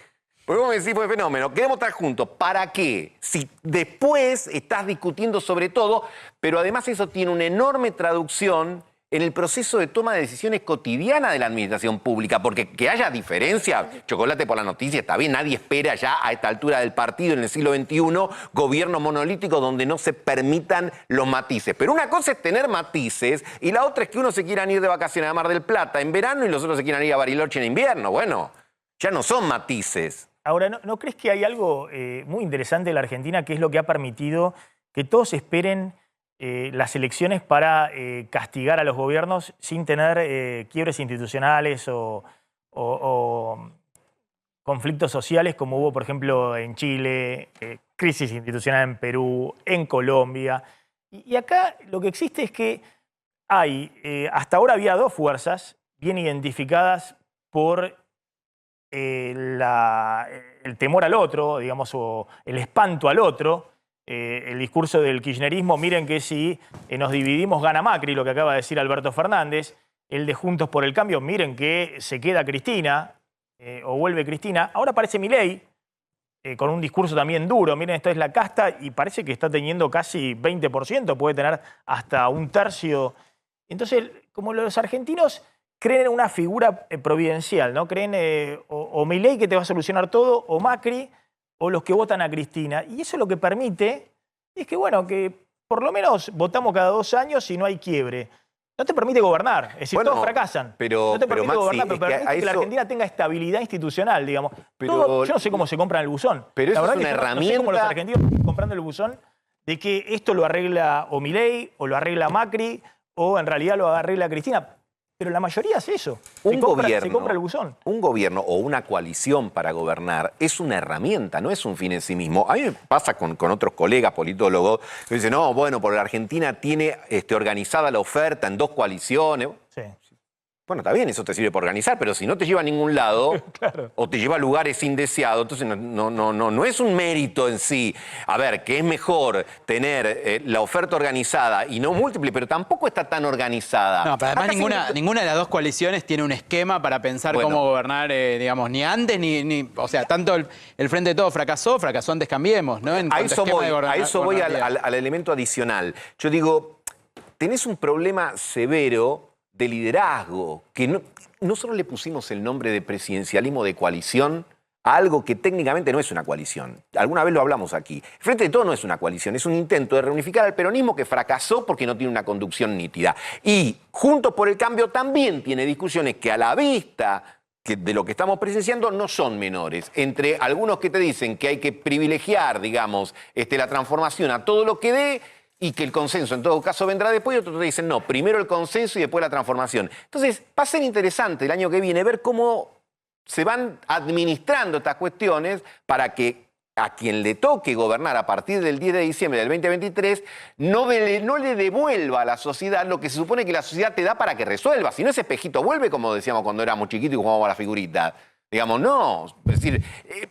este tema del dirigente que describe la realidad y no postula una realidad, que le describe el problema a su votante y no le resuelve el problema a su votante, y después le palmea que le dice, bueno, andá. Vos decís, bueno. Y es más, y ahora voy a mostrar las 2 argentinas, y es más, yo creo que Alberto Fernández y Cristina se pueden dar el lujo y la responsabilidad de no hablarse hace 60 días, no solamente porque Massa tomó el Ministerio de Economía, está haciendo la gestión política y de gobierno, en realidad, sino también porque confían que en última instancia, bueno, si Máximo Kirchner hace el relato, la oposición no lo va a dejar sin acuerdo con el FMI. Y van derechito a la hiperinflación y al desbarranque total. O, bueno, la oposición no te va a dejar sin presupuesto en el último año de gestión. Entonces, como que confían que, como le pasó a Macri también, que el peronismo lo ayudó a llegar al final de su gestión. Le aprobó un presupuesto el último año que tenía el acuerdo con el fondo. Y de esa manera Macri pudo terminar su gestión. Ahora, no sé, yo creo que hay sectores que están esperando ya que gane rápidamente Juntos por el Cambio, quien sea, para ver si pueden tener alguna chance en el 2027. Es decir, para que ante el fracaso del que viene, ver si pueden llegar. Un poco en la dinámica que vemos en la Argentina, asombrosamente en los últimos tiempos. Absolutamente, es lo que hemos visto en los últimos años. Y vuelvo al tema, eso me parece que es la enorme dificultad y lo que genera un distanciamiento entre los representantes y los representados. El tema de la, digamos, incapacidad de tener... A ver, lo primero que se supone que tiene que tener un gobierno es la obediencia de los propios. Si cada vez que un gobierno plantea una cuestión encuentra impugnaciones de figuras relevantes de la propia administración, seamos fuera de la copa, tenés un problemón. Sí, y plantear, porque que la oposición se oponga está dentro, por algo se llama oposición. Y enviar un mensaje claro a la sociedad hacia dónde se quiere ir. Por eso, y le pregunto a Jacobiti, lo que está haciendo Macri, que está haciendo un discurso muy duro, que algunos dicen buenos guiños a Milei, a los sectores más de ultraderecha y demás, tal vez sea también un blanqueo ideológico. Que Macri efectivamente plantee, bueno, hay que definir hacia dónde quiere ir cada uno y mejor definámoslo antes del próximo gobierno, para no llevarnos sorpresas después. ¿O me equivoco respecto a eso? Yo creo que está bien que cada uno sincere lo que piensa, ¿sí? Digo, para mí la gente piensa en el fondo lo que hace, ¿no? Digo, vos me preguntás, ¿qué cree Macri? Yo no creo que él crea lo que escribe en su libro. Yo creo que él cree lo que hizo cuando tuvo poder para transformar. ¿Sí? Porque acá Macri tuvo poder para transformar. No nos vamos a creer que el radicalismo fue el que le puso los límites de ir más rápido, más lento a Macri. No, Macri tomó una decisión, ¿sí? Entonces, para mí Macri piensa eso. ¿Puede cambiar? Perfecto, puede cambiar. Yo creo que hoy existe.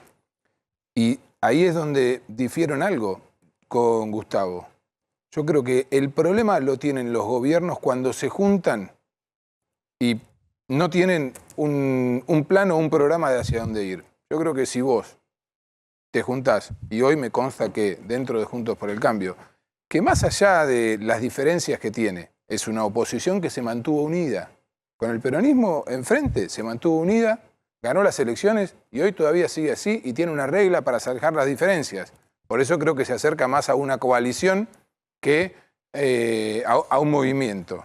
Bueno, dentro de esa coalición vos tenés espacios que están pensando programas. La Fundación del Radicalismo, la Fundación de Evolución, la Fundación del PRO, la Fundación de la Coalición Cívica. Yo creo que nosotros tenemos que definir ese programa, definir cómo vamos a hacer y evidentemente hay dos formas distintas de llevarlo adelante.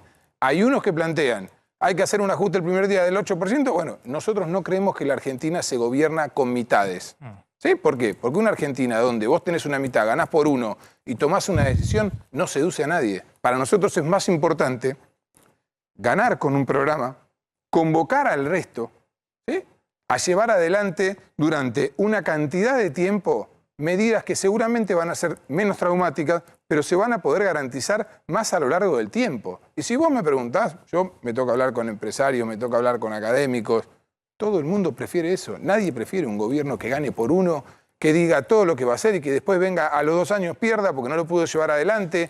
Bueno, yo creo que eso es lo que le hace falta a la Argentina. Macri parece preferirlo. Digo, visto desde afuera, parece que Macri prefiere otra cosa. Bueno, digamos que en esto, a ver, se siente más cómodo conceptualmente con Milei, que no pertenece a Juntos por el Cambio, que con algunos sectores de Juntos por el Cambio, sentido, porque el tema aerolíneas o tema del déficit. Macri me parece que tiene una idea de que va a ser tan desastroso el final de este gobierno que va a haber una mayoría entre Juntos por el Cambio y Milei en la Cámara de Diputados y eventualmente en el Senado, que eso va a permitir pasar una serie de leyes que él considera que son necesarias. Ahora, vuelvo a lo inicial. Si no se ponen de acuerdo para frenar una tasa aeroportuaria, digamos, parece mentira, pero no se ponen de acuerdo para frenar una tasa aeroportuaria. Vean la reivindicación de la diputada Los Penato respecto a una colega diputada que sufrió una tragedia, una pérdida terrible, familiar, y estaba presente esa diputada, tengo entendido que es de Camila Crescimbeni del PRO, que había tenido mellizos, uno de ellos falleció en el parto, estaba de licencia por maternidad, el otro está internado, a último momento decidió participar de la sesión porque consideraban que el número de ese voto era fundamental para lo que se dividió con el tema de la ganancia de los jueces y otros artículos del presupuesto.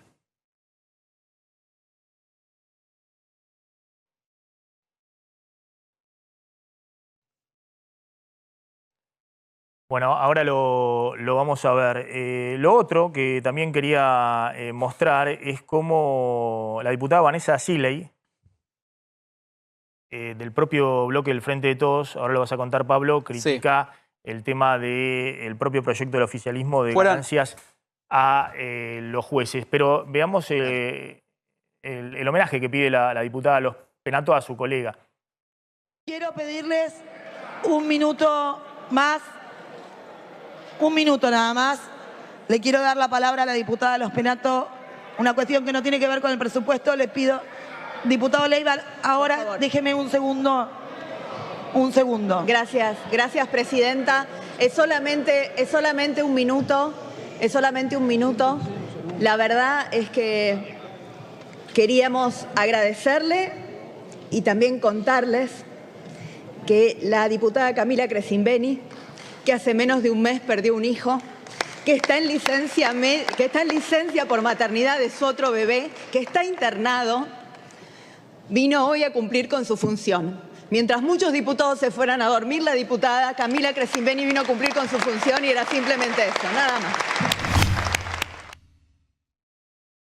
Bueno, al final se ve la imagen de la diputada justamente llorando. Sí, y realmente, bueno, también hay que decir, ¿no?, respecto a defender ideas y demás y posicionamientos en medio de ese drama, la diputada estaba presente. Un ejemplo. Efectivamente, un ejemplo. Cuando siempre hablamos de los diputados y los senadores, la verdad que un ejemplo. La otra diputada era del Frente de Todos. Sí, te cuento, no sé si tenemos el tape, pero te cuento. Hubo 5, cuando hablamos del tema de ganancias, hubo 5 diputados del Frente de Todos que votaron en contra. Son diputados de extracción sindical, 3 de ellos son del gremio de los bancarios, una es Vanessa Ziley, que es la que vamos a ver ahora, que es del gremio de los judiciales, y explicó los motivos por los cuales ellos se opusieron y votaron en contra de quitar la exención del impuesto a las ganancias a los jueces. 4 veces a discutir paritarias este año para alcanzar la inflación. En noviembre nos sentamos por la Quinta Bella. ¿Y qué vamos a hacer? ¿Vamos a generar que asalariados le transfieran a otros asalariados? Eso no es redistribución de la riqueza. Redistribución de la riqueza es cuando sacamos del capital, como lo proponía Axel Kicillof en el 2016, y le transferimos al trabajo para equilibrar realmente el reparto del ingreso. Mire, presidente, no solamente como trabajadora, sino como hija de laburantes, peronista, creyendo que el trabajo es el gran generador de la movilidad social ascendente y que un hijo de un trabajador o una trabajadora puede estudiar en la universidad, puede graduarse, puede prosperar y no tiene por qué ser pobre una persona que trabaja, creo que no hay que considerar nunca más que el salario es ganancia. Nunca más que el salario es ganancia. Y que los jueces se arreglen solitos. Pero nosotros y nosotras no podemos fallarle a los nuestros. No podemos tocar el bolsillo a los trabajadores y trabajadoras. Muchas gracias, presidente. Bueno, ahí estaba la diputada, ¿no? Por eso un poco lo que hablamos con Jacobiti. El oficialismo pone esto sobre la mesa y desde el propio sector del oficialismo lo critican. En parte algunos dicen, efectivamente, Cristina, para generar más ruido con la justicia. Otros dicen, bueno, parte de la habilidad en la aprobación del presupuesto de que puedan tener también la oposición un triunfo y en última instancia conseguir lo que Sergio Massa quería, que era la aprobación del presupuesto fundamental para la gestión económica en el próximo año. Ahora, el diputado Casareto, que fue quien presentó este artículo para eliminar la exención de impuesto a las ganancias, estaba viendo un partido de básquet. Sí, estaba viendo un partido de básquet. Estoy haciendo la introducción, ¿no? Porque ahora lo van a ver. Ahí está, mirá. Ahí lo escracharon justamente mirando. era el partido de básquet de un equipo justamente de Entre Ríos, donde él es digamos, diputado representando a la provincia de Entre Ríos. Bueno, en un momento de la sesión fue muy larga, estaba entretenido con otra cosa. Hoy habló con Radio La Red y él dijo que puede hacer 4 o 5 cosas a la vez, por eso estaba mirando. Es multitask, el diputado Casareto. Bueno, qué sé yo, es el que armó el zafarrancho del impuesto a las ganancias y se puso a ver el partido de básquet. Qué sé yo, es multitask. Bueno, está bien. Piumato lo acusó esta semana en este programa que tenía lleno de ñoquis el despacho y que quería sacar este tema para los empleados judiciales. Qué sé yo. Jacobiti, gracias. No, gracias a ustedes y quedo a disposición para cuando quieran. Gustavo Marangoni, como siempre. Vamos a ir a la tanda.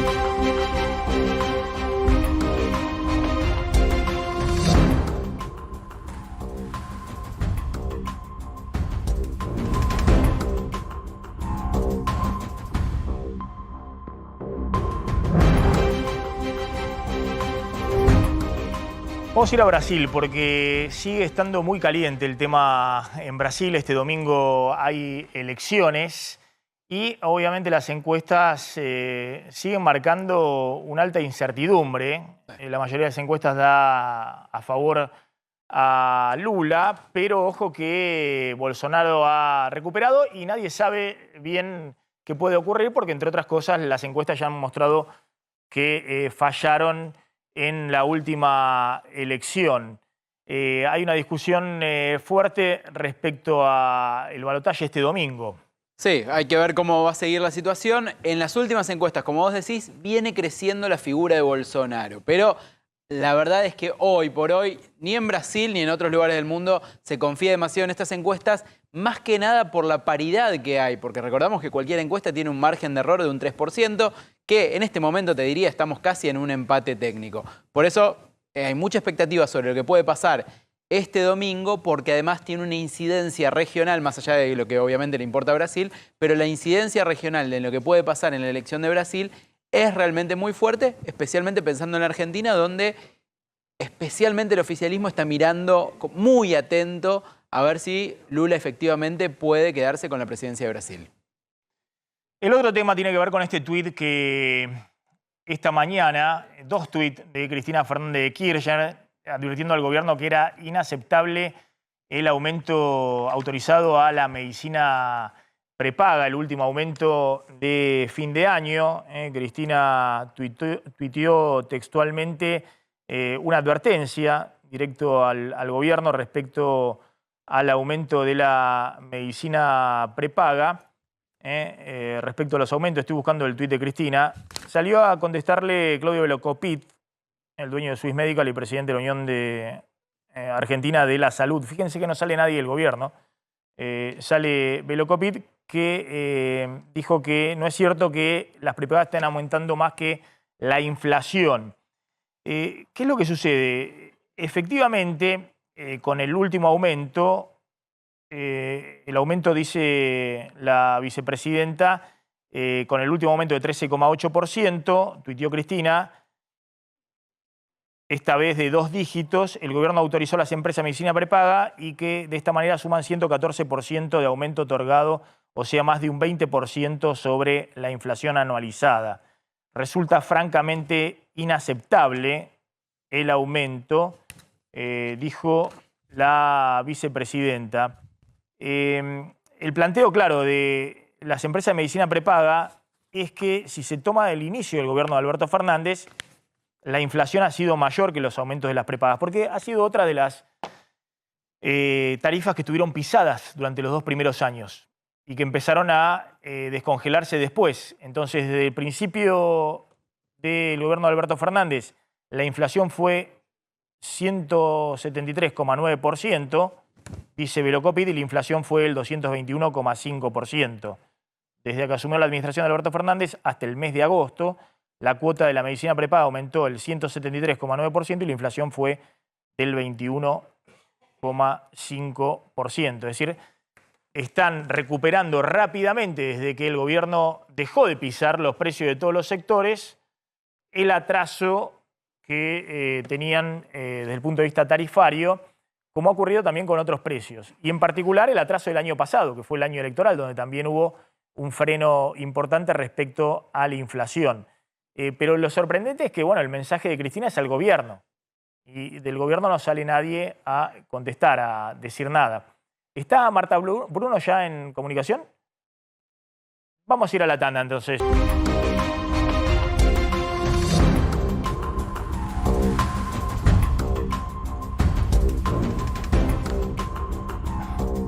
Ahí está Adrián Saque en Estados Unidos, ahora vamos a estar hablando con él. También vamos a hablar del tema de Brasil, mucha información respecto a ese tema también. Y vos tenés un dato político, Pablo. Sí, porque hoy estábamos viendo hace un rato lo que fue la presentación de Alberto Fernández en la Expo Pyme BNA Conecta. Pero más temprano a la mañana estuvo Juan Mansur, el jefe de gabinete, inaugurando también esta muestra Expo Pyme BNA Conecta. El jefe de gabinete subrayó el rol fundamental de las pequeñas y medianas empresas para consolidar el crecimiento y planteó cuáles son las políticas que está haciendo el gobierno nacional justamente para sostener a las pymes, que son las que, dijo, levantan a diario, las persianas a diario en todo el país. Esta exposición se va a realizar el miércoles y el jueves en el Parque Industrial y Tecnológico de Florencio Varela y va a convocar a 1.500 empresas que tendrán lugar a rondas de negocios con acceso a líneas de créditos preferenciales. Esto fue el mensaje de Juan Mansur en la inauguración de esta muestra. Está Adrián Saque en Estados Unidos. Adrián, ¿qué tal? ¿Qué tal? Muy buenos días, Maxi, querido equipo. Bueno, a ver, acá estamos con informaciones que se suceden una tras otra. Están todos enfocados en lo que está sucediendo en Kherson, al este de Ucrania, donde dicen, tanto en el Pentágono como las propias autoridades ucranianas, que se puede desarrollar a partir de hoy o mañana la batalla decisiva en esta guerra, en esta invasión ¿no? que se produjo por parte de Rusia después del 24 de febrero de este año. Bueno, ¿por qué es tan importante? Porque en las últimas horas, en realidad empezó el viernes, pero en las últimas horas se acrecentó una escalada dialéctica, verbal, muy fuerte entre el Pentágono y el Kremlin, justamente por el supuesto uso o el alerta de una llamada bomba sucia. Una bomba sucia es una bomba que tiene explosivo convencional, pero que también tiene componentes radiactivos, es decir, explota no haciendo un hongo atómico, no es considerado un arma completamente nuclear, pero que deja contaminación radiactiva allí donde explota. Y esto va a ser considerado por los Estados Unidos como el inicio de un ataque nuclear, por más que sea una bomba híbrida, ¿no? Bueno, ¿qué pasa? Rusia dijo que es Ucrania quien quiere hacer detonar esta bomba sucia en esta batalla por Kherson, ¿no? Una ciudad que fue completamente evacuada. Dicen que por lo menos 70.000 personas de esta ciudad se fueron. Es la primera ciudad que invadió Rusia después de apoderarse del Donbass, ¿no? Por lo menos hacer una intervención militar directa, porque Rusia dice que ya estaba habitada por ucranianos prorrusos. Y también teme, dice Rusia, que Ucrania vuele un dique del río Dnieper que podría dejar a la ciudad bajo el agua. ¿Qué dice el Pentágono? Que estas son declaraciones o intentos de hacer una operación de bandera falsa, es decir que lo volaron los ucranianos para echarle la culpa a los rusos. Y desde el Pentágono lo que dicen justamente es esto, que van a hacer lo mismo que hizo al principio Rusia, que Rusia decía que estaba haciendo, recuerdan, en febrero ejercicios militares en la frontera con Ucrania, pero que de ninguna manera iban a invadir a no ser que tuviesen un pretexto o una excusa o una acción militar por parte de Ucrania.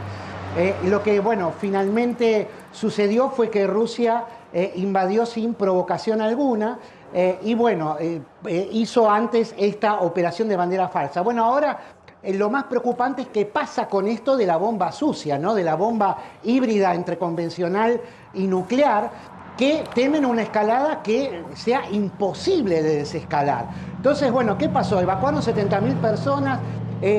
Acaba de decir Volodymyr Zelensky, el presidente de Ucrania, que Ucrania tiene más del 30% de su sistema eléctrico inutilizado por los ataques con drones de fabricación iraní, dice el Pentágono, que utilizó Rusia, y que fueron 400. Acaba de especificar el número Volodymyr Zelensky, aunque dice que cerca del 60% fueron derribados antes de dar en el blanco.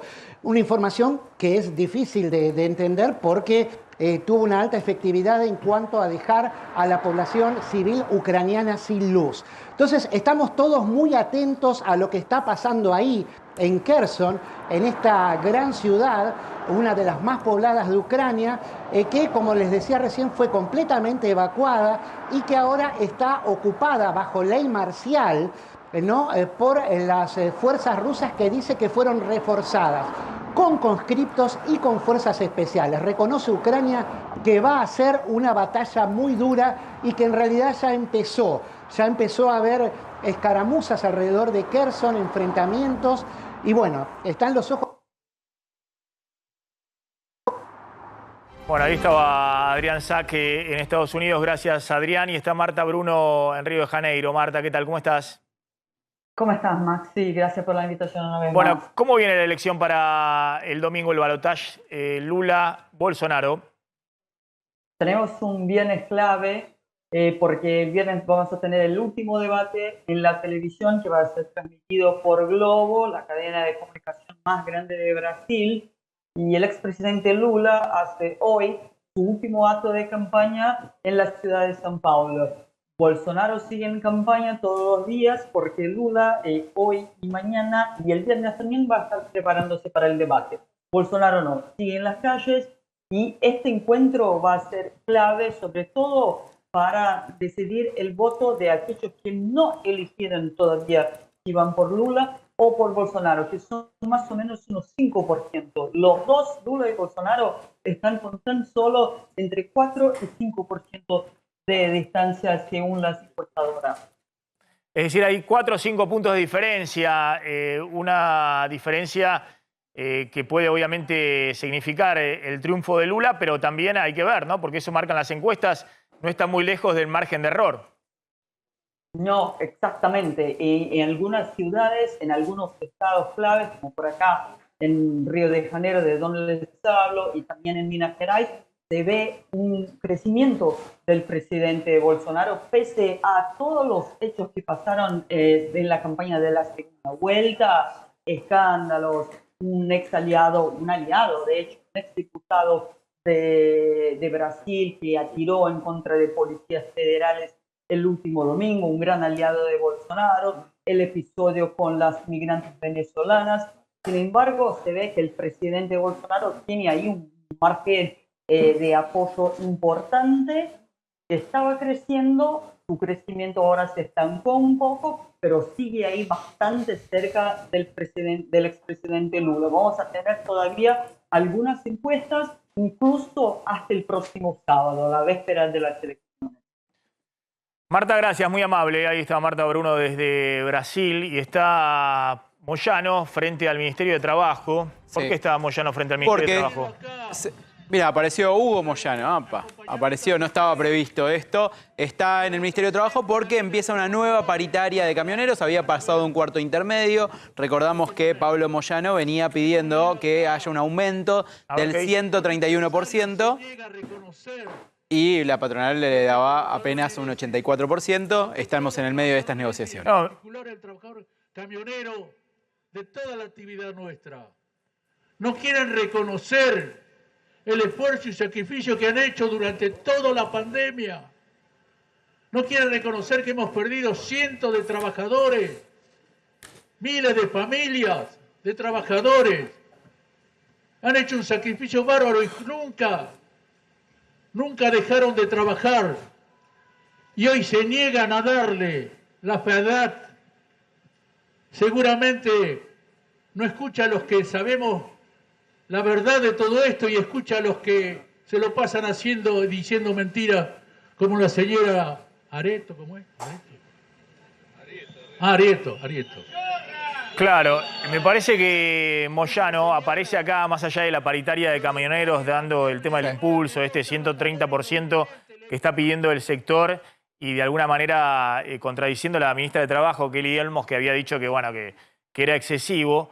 Pero lo que está haciendo es apareciendo después de la aprobación del presupuesto, porque el presupuesto tenía un artículo que establecía la deducción de ganancias de las viandas de los camioneros. De los viáticos, son de los camioneros. Claro, pero en camioneros se llaman viandas.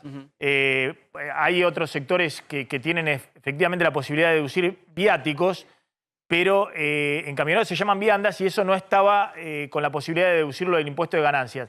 Había un artículo específico que se incluyó en este presupuesto a instancia del Ministerio de Economía, por eso sale Moyano a agradecerle a Sergio Massa, que ahora lo que permite es que efectivamente Camioneros pueda elevar las deducciones de ganancia y mejorar el sueldo de bolsillo.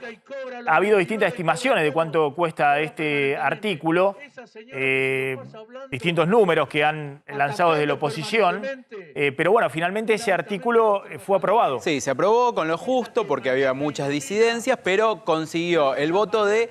A ver, consiguió varios. Por un lado, el voto de la izquierda, que dijo que va a aprobar todo lo que tenga que ver con exenciones de ganancias para trabajadores. Y por otro lado, también hubo algunos diputados del Interbloque Federal que hablábamos antes, que responde a Roberto Lavagna y a Juan Schiaretti, que también acompañaron. Y con eso se cerró el acompañamiento a esto que estamos viendo en pantalla. De todos modos, empieza ahora una negociación muy fuerte paritaria entre el sector del transporte con los gremios del transporte.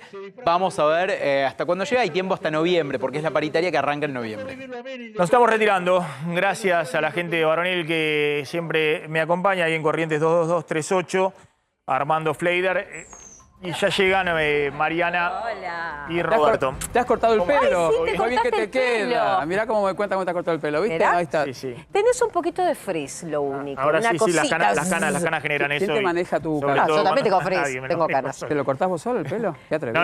No. Sí, fui a la peluquería. Dale el crédito No. al señor barbero peluquero. No, porque lo pagó, Irma, dejá que lo Irma. pagó. Lo pagaste, ¿no? Ah, por Vos y supuesto. Está colorado. Lo pagás. ¿Ves cómo se pone? Se pone. supuesto. No, Maxi, le lo pone- pagaste, fum, colorado. Se pone a la defensa conmigo. Escuchame, pero te queda muy bien, Max. Qué lindo. Bueno, saquito, gracias. Estás lindo, Roberto. Maxi, estás lindo. Mirá los zapatos Muchas que gracias. tiene con Vos Evita. también. Ahí está. Me encanta la corbata, mirá, de... Se ve la Cruz Roja. Si necesitas algo, Naranja, avisa. naranja. Bueno. Como Ah, naranja, como quedó Maxi. Quedó de otra época. Es de una cuenta en Suiza que me quedó. Por eso me la traje. Bandera Se quedan suiza. con Roberto y Mariana. Chau, chau. Chau, chau.